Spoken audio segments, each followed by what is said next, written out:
जो सरकारी योजनाएँ हैं, वो योजनाएँ जनता तक नहीं पहुँच पा रही हैं, तो इसमें किसको ज़िम्मेदार मानेंगे, विधायक को या कि मुख्यमंत्री जी को? महंगाई का मुद्दा ज़ोरों पर है, चाहे वो पेट्रोल की बात की जाए, कड़वा तेल की बात की जाए, बहुत से ऐसे मुद्दे हैं जिन मुद्दों पर विपक्ष आपको घेरने का काम करेगा। हमेशा जनता के लिए काम कर रही है।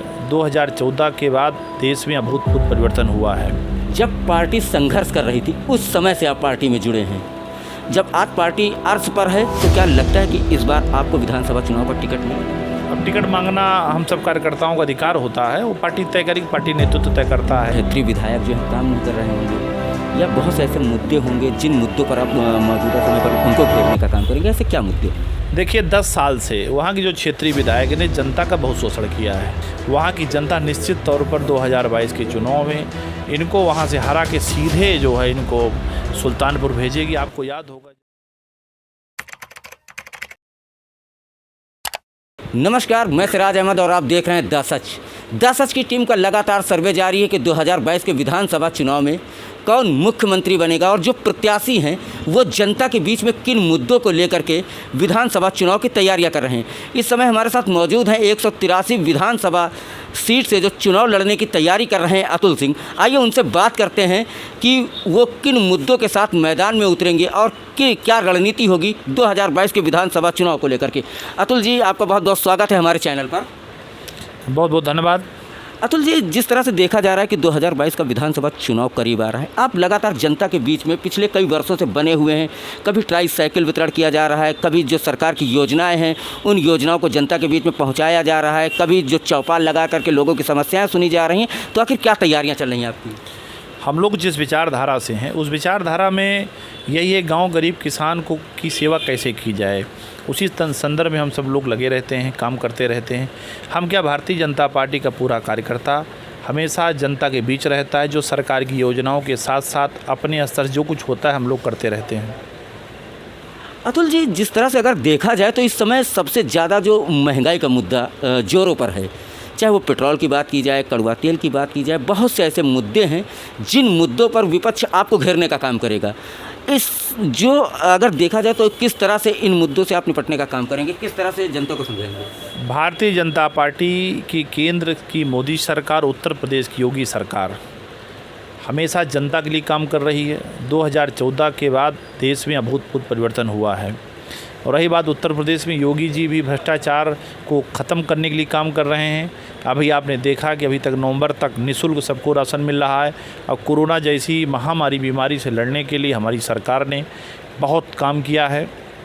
चूँकि विपक्ष के पास कोई मुद्दा नहीं है, विपक्ष जब सोता रहता है, जब चुनाव आता है तो उनको याद आता है कि चुनाव आ गया है। चाहे सपा हो, चाहे बसपा हो, चाहे कांग्रेस हो, ये 4-5 साल कहाँ थे, सब घर बैठे थे। अब चुनाव आ गया तो ये सब फ़ोटो खिंचवाने के लिए इधर उधर घूम रहे हैं। अतुल जी, देखा जाए तो जब पार्टी फर्श पर थी, जब पार्टी संघर्ष कर रही थी, उस समय से आप पार्टी में जुड़े हैं। जब आज पार्टी अर्श पर है, तो क्या लगता है कि इस बार आपको विधानसभा चुनाव पर टिकट मिलेगा? अब टिकट मांगना हम सब कार्यकर्ताओं का अधिकार होता है, वो पार्टी तय करेगी, पार्टी नेतृत्व तय करता है क्या है। हमने पूरी निष्ठा और ईमानदारी के साथ पार्टी की सेवा के साथ जनता की सेवा में लगे हैं। और हम लोग राजनीति में कोई पद के लिए नहीं काम कर रहे हैं, और गरीबों की सेवा के लिए और गरीबों का आशीर्वाद पाने के लिए काम कर रहे हैं। अच्छा तुलसी, देखा जाए तो जिस तरह से वहाँ पर आपके क्षेत्र में जो है बहुत सी ऐसी समस्याएं होंगी जिन समस्याओं पर क्षेत्रीय विधायक जो है काम नहीं कर रहे होंगे, या बहुत से ऐसे मुद्दे होंगे जिन मुद्दों पर आप मौजूदा समय पर उनको घेरने का काम करेंगे, ऐसे क्या मुद्दे हैं? देखिए, 10 साल से वहाँ की जो क्षेत्रीय विधायक ने जनता का बहुत शोषण किया है। और जब से 2017 में भारतीय जनता पार्टी की सरकार योगी जी के नेतृत्व में बनी है, तब से इन्होंने जो सरकार की योजनाएं हैं उसमें बड़ा डिस्टर्बेंट करते हैं। हालांकि सरकार अपनी योजनाओं को धरातल पर लाई है और भी लाने का प्रयास लगातार कर रही है। आप सबको मैं बता दूं, अभी आपने देखा होगा कि किस तरह ऊंचाहार की जनता को अपमानजनक शब्दों उसे नवाजा है, और वहाँ की जो जनप्रतिनिधि प्रधान के बारे में गंदे शब्दों का इस्तेमाल किया है। वहाँ की जनता निश्चित तौर पर 2022 के चुनाव में इनको वहाँ से हरा के सीधे जो है इनको सुल्तानपुर भेजेगी। आपको याद होगा जब 2006 के नगर पालिका के चुनाव में इनको यहाँ से जब हारे तो ऊंचा हार गए। अब ऊंचा हार से हार के पुनः ये सुल्तानपुर अपने गाँव जाएंगे।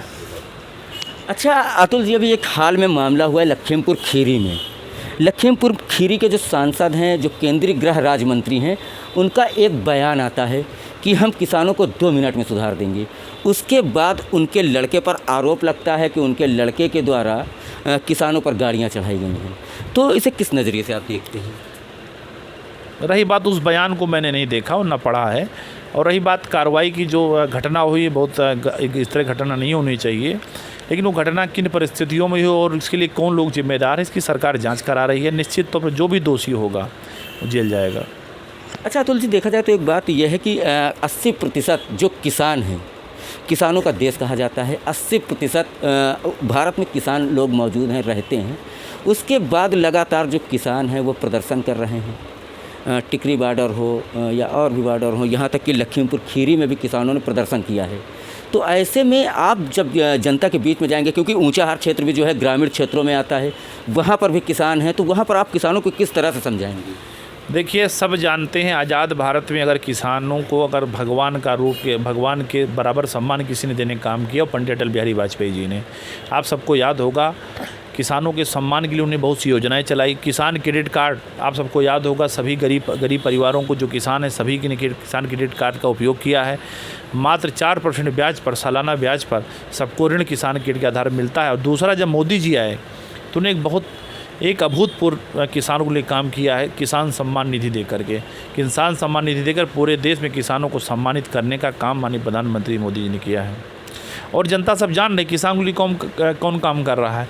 ये जो लोग तथाकथित लोग हैं, जो किसान भाइयों को भ्रमित कर रहे हैं, किसान भाई सब समझदार हैं, सब पढ़े लिखे हैं, वो किसी के बहकावे में नहीं आएंगे। और रही बात, आंदोलन करने का सबको अधिकार है और लोकतांत्रिक तरीके से अपना आंदोलन कर सकते हैं। लेकिन सरकार, मोदी सरकार किसानों के सम्मान के लिए, स्वाभिमान के लिए वचनबद्ध है और बहुत सी योजनाएं काम कर रही हैं। आप देखिए, चाहे खाद के प्रकरण में हो, चाहे बीज के प्रकरण में हो, तमाम आधुनिकता के आधार पर ऐसी बीज और खाद का निर्माण सरकार ने किया है, जिसका सीधा लाभ किसानों को हो रहा है। अच्छा अतुल जी, आपके क्षेत्र से समस्याएं निकल करके सामने आई हैं कि जो सरकारी योजनाएं हैं वो योजनाएं जनता तक नहीं पहुंच पा रही हैं। तो इसमें किसको जिम्मेदार मानेंगे, विधायक को या कि मुख्यमंत्री जी को? नहीं, सरकार की योजनाएं धरातल पर हैं। हो सकता है कहीं गड़बड़ हो, थोड़ा बहुत गड़बड़ रहा हो सकता है वो क्षेत्रीय विधायक का कोई जानने वाला कोई रहा हो, उसने गड़बड़ किया हो। लेकिन ऐसी सूचना आई तो निश्चित तौर पर सरकार कार्रवाई करेगी, क्योंकि सरकार की मंशा है सबको लाभ मिले। जो गरीब व्यक्ति है, जो अंतिम पंक्ति में बैठा है, उसको कैसे लाभ दिया जाए, उसको कैसे आगे लाया जाए, सरकार इस ओर काम कर रही है। अच्छा अतुल जी, देखा जाए तो जिस तरह से आप लगातार अपने क्षेत्र में मेहनत कर रहे हैं, जनता के बीच में पहुंच रहे हैं, कभी देखा जाता है कि आप ट्राईसाइकिल वितरण करते हैं, कभी जनता के बीच में जाते हैं तो उनसे मुलाकात करते हैं। जब कोई हादसा होता है तो आप सबसे पहले उस पीड़ित परिवार के पास पहुंचते हैं। हालांकि क्षेत्रीय विधायक की अगर बात की जाए तो शायद वो नहीं पहुंच पाते हैं। तो क्या लगता है कि 2022 के विधानसभा चुनाव में अगर आपको टिकट मिलता है तो इसका लाभ आपको मिलेगा? अब ये तो पार्टी नेतृत्व तय करेगा, क्या पार्टी डिसाइड करती है। लेकिन निश्चित तौर पर भारतीय जनता पार्टी का आशीर्वाद रहा तो अच्छा होगा। जनता हम लोगों को कमल खिलाने के लिए, जनता इस बार ऊंचाहार में कमल खिलेगा, इसको कोई रोक नहीं सकता है। और निश्चित तौर पर समाजवादी पार्टी के जो विधायक हैं, उनकी कृत्यों से वहाँ की जनता बहुत परेशान है। घर घर विवाद कराया, 2 परिवारों में विवाद कराया, और जो घूर नाली नापदान की विवाद को आगे लाने का काम इन्होंने किया है। निश्चित तौर पर घरों में दीवार बनवाया इस आदमी ने। निश्चित तौर पर जनता इनको सबक सिखाएगी। ये थे हमारे साथ जो ऊंचाहार विधानसभा से लगातार 2022 के विधानसभा को चुनाव को लेकर के तैयारियां कर रहे हैं अतुल सिंह। लगातार क्षेत्रीय जनता के बीच में पहुंच रहे हैं। इस बार जो है ऊंचाहार विधानसभा में कांटे की टक्कर देखने को मिल सकती है। सिराज अहमद, द सच, रायबरेली।